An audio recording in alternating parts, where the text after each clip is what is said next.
Welcome to Blunt Advice, the short-form show that delivers cannabis industry insight and information in quick hits to help you operate your cannabis on a higher level. Here are your blunt hosts, Francesca and Mike. So, when we first sat down to create this episode, I thought we were writing one episode about this topic. Well, yeah, we. So, it turned into such a long discussion and such a rich topic that we are going to do something different.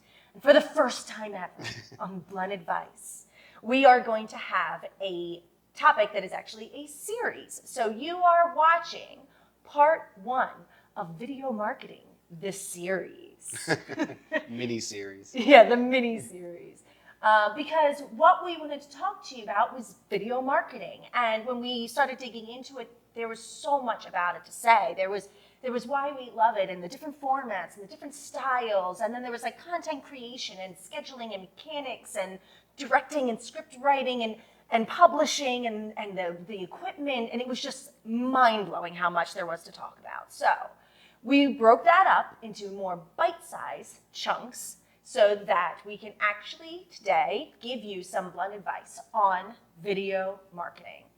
And I think we have to start with probably the most obvious thing, which is why are we even talking about this? Why do we need this to be the multi-part series? And it's kind of answering the question, why do we love video marketing so much? Because we so do. Yeah, I mean, this could be a Valentine's episode. We're crushing on video marketing so much. And you have read. There's a lot of things I love about video marketing, really is. To me, the biggest thing that I really, really like about it is it allows you to show and tell. And that makes it unique for any other type of interactive marketing, because most of it's a one-way communication or sensory type thing. So if you had video marketing that you're delivering a great picture, plus they can hear your voices or the music that you choose that you're kind of putting together with that, I mean, you're a bite or a sniff away from 3 or 4 sensory overload on that. Ooh, nice. Disney style. But I really do like, in all seriousness, I love the fact that it gives you a couple different ways to reach people mentally. Yeah, that's a really good point. I feel like a late adopter or late lover of video marketing because I really didn't get it until maybe 2 years ago or so, because it was really about like, I don't really gravitate towards videos. Like, I think I just missed the cutoff for like watching TV on YouTube and like using YouTube as my Google. Google's my Google. That's how old I am. But like YouTube is Google for so many people. And so video marketing and video content has become so important and so widespread. And so many people love to consume video because there's an additional trust factor in it. Right. For exactly the reasons that you said. You know, you can see people, you have more of a sense of them. Even from our mannerisms and our voices and the way we dress and even choosing this style of video all communicate something to you, just as your video marketing should communicate something to your ideal customer. So the show and tell, you're not just saying, here's the text that says what my brand is. You're saying, here's the experience of my brand. And when you were describing that part of it, Francesca, what popped to my mind was that what I really love about it also is it lets people see your personality as a company. You know, a lot of times we'll go out and I'll meet somebody, or you'll meet somebody, or anybody else from the company will meet somebody, and people kind of view that as a company when in fact it's a team. Yeah. And so video does let you kind of move that around. And I think during the pandemic is when that became very valuable, when you couldn't get out and meet people face to face, but yet they could still hear you, see you, and either agree or maybe even disagree with some points you're making on video, which is also healthy.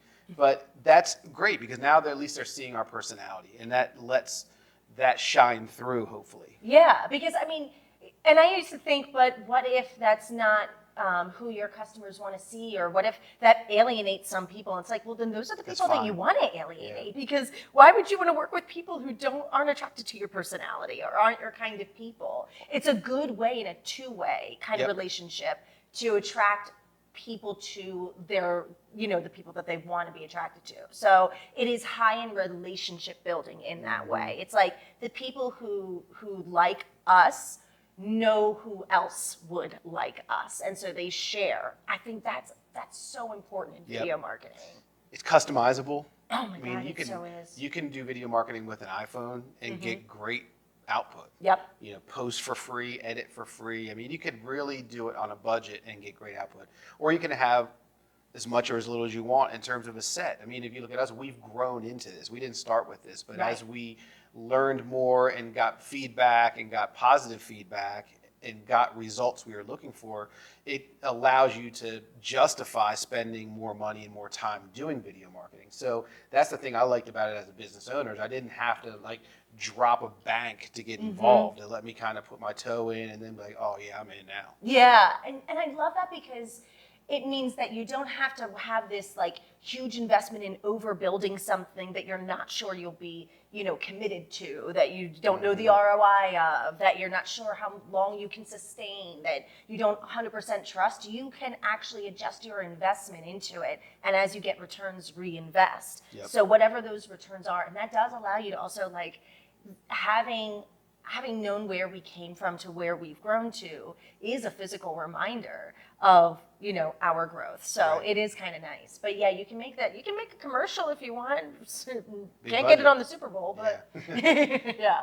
I think one of the things that really made me want to do that investment early on was when you showed me how we could repurpose it in so many ways. So taking a video like this or a longer form video and breaking it down into other short videos or recasts or still photos or any number of different things that you can use in any number of different places, which we'll cover later. All that stuff made a ton of sense to me and allowed me to feel good about saying like, oh, well, this isn't just a video I'm getting. I'm getting like a buffet here, a cornucopia of marketing horsepower. Ooh. So I love that fresh off of description. Thanksgiving. Yeah, that's so true, is that you can really make video marketing essentially your whole marketing strategy, just in repurposing content the right way and through the right channels. Yep. So you can maybe live off of video marketing, which is kind of cool if you just and let it trickle down, and it saves time and money and allows you to get your consistent message out easily. Yep. Yeah.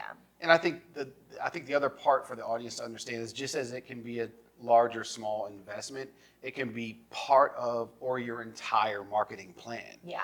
In terms of, you can say, hey, this is one component, we do all this other stuff. We're big into print or outdoor advertising, and print media and all this. Like, we're not saying this should replace it. Right. I think what we would suggest is that there's probably a lot more application for video marketing than people realize, and it can probably become, like in our case, it's the hub of our marketing. Yes. Everything spins off of what starts as a video. Yeah, it's the mother. It is the mother in our marketing Wow, room. look at you. And Clone it. so, yeah. So our clones are essentially pieces of those video marketing that then gets repurposed. Maybe the transcript gets repurposed into a blog for SEO purposes. So maybe you have a quote that you pull it and you create a Canva graphic, and now that's a social media post. So maybe you have a clip that asks a question and you post that and add a poll. There's so many ways to make your video marketing part, like you said, of your strategy or your whole strategy. It's fun. And I like the hub and mother kind of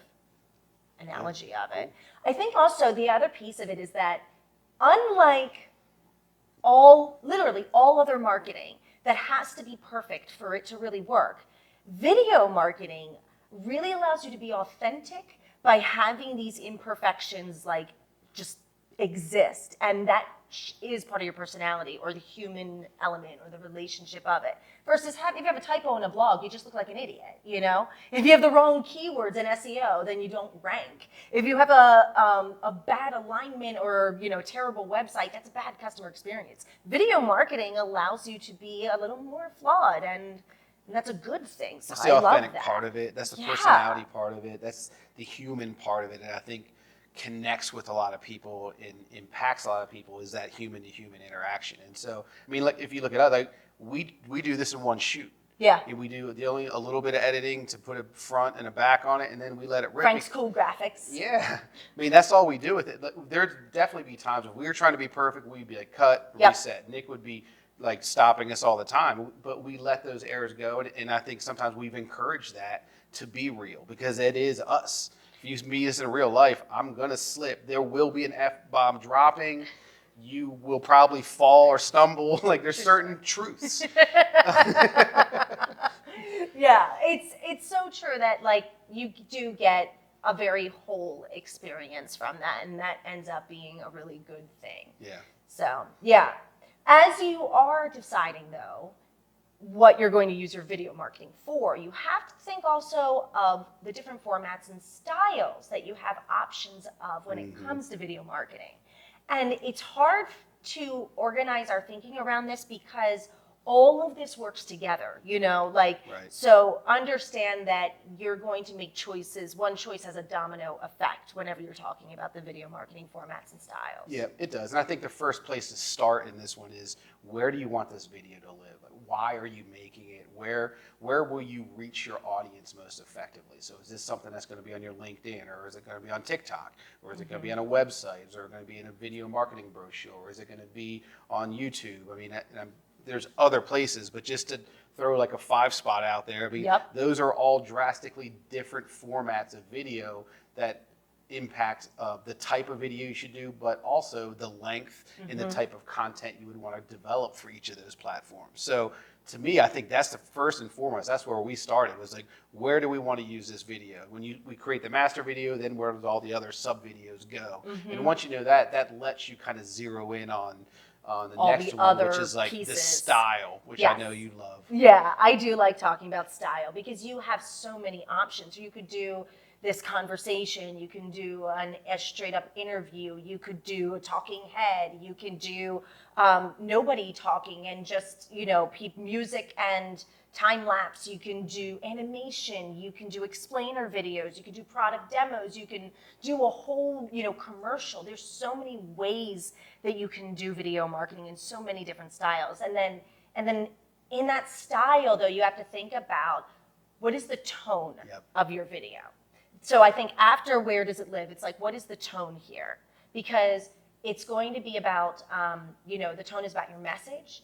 It's about your audience. It's about your product. Is it, you know, it's got to be appropriate and relevant. You know, if you are talking about a medicinal cannabis product that is geared towards breast cancer, that is a very different tone than like, you know, Snoop Dogg's blunts. Right. So you have to understand that tone in terms of lightness or heaviness or seriousness or formality and format have a very close relationship. Yeah, that's a great description of this, because when they all go together, that's when it's like a band that sounds great playing together. Just, you know, it sounds right, it looks right, it feels right, you get it. When it doesn't work, it's the wrong tone or the wrong style for the wrong audience. One of those things wrong, disaster. It is. And those are the ones that almost catch your eye because they're so bad. Yeah, it's like nails on a chalkboard kind of thing, where you're like, God, that's just so feels wrong. Yeah. And I think one thing about the tone and style part of it, Francesca, is keep being mindful of what is trendy now and what is timeless. So like, and there's nothing wrong with either. Right. But you don't want to bank a 12-month marketing strategy on today's TikTok style. Yeah. Because it won't be around in 6 months. So like that's one that I think it's fun to participate in those, but those are like quick hits. That's exactly right. And you plan it that way. Yeah, that's exactly right. Because and that goes back to, where is your video going to live? Because if it's a short-lived video or a video that stays in a rotation in an algorithm for a short amount of time, that's different than one that's going to be as a reference point, you know, in the future. Okay. So, yeah. See why we have to do a multi-part series? This was only one part. This is part one. Perfect. We're really excited though. So let's roll all of this up and take a couple of quick hits off this blunt advice. Number 1, video marketing is highly customizable and converts. Yeah, it's a beast. And quick hit number 2, make sure you make deliberate choices when you are talking about your format, your style, and where everything is going to live, so that they resonate and are repeatable. Well, we want to hear from you, so please email us any blunt feedback at bluntadvice@infusedmedia.io.